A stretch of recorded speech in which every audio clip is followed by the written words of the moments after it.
నాకెప్పటి నుంచో doubt sir. వడ్లకు విలువ ఎక్కువ, బియ్యానికి విలువ ఎక్కువ? మార్కెట్లో అయితే బియ్యానికే విలువ ఎక్కువ. నా దృష్టిలో మాత్రం వడ్లకే విలువ ఎక్కువ.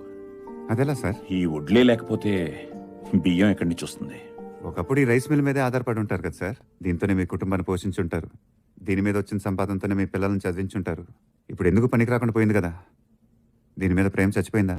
ఎందుకు చచ్చిపోద్ది? మరి వాడి మీద ఎందుకు సార్ చచ్చిపోయింది? అప్పుడు మీరు అనుకున్నట్టు ఇప్పుడు వాడు లేడనేగా.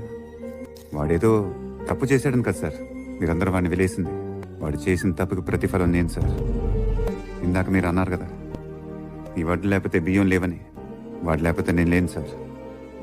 ప్రపంచం చూడకముందే వాడు నా గెలుపుని చూశాడు సార్. సార్ వాడు రిషి సార్. వాడిని ఆపేయాలని చూస్తున్నారు. వాడు ఆగకూడదు సార్. వాడు ఆగిపోతే ఇక్కడ దేనికి అర్థం ఉండదు సార్.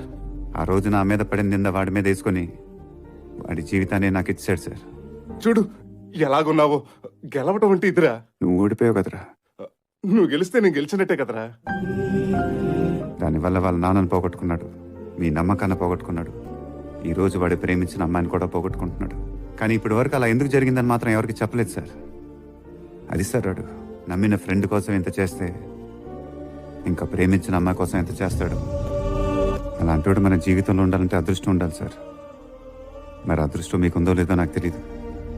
ఆ రోజే చెప్పాను కదా పూజ, వాడు వచ్చాడంటే ఏదో చేస్తాడని. ఇది చేశాడు. పల్లవి నా లైఫ్ లోనే ఉండదు అనుకున్నాను. తీసుకొచ్చి నా పక్కన నుంచో పెట్టాడు. అది పూజ వాడు. వాడంతే.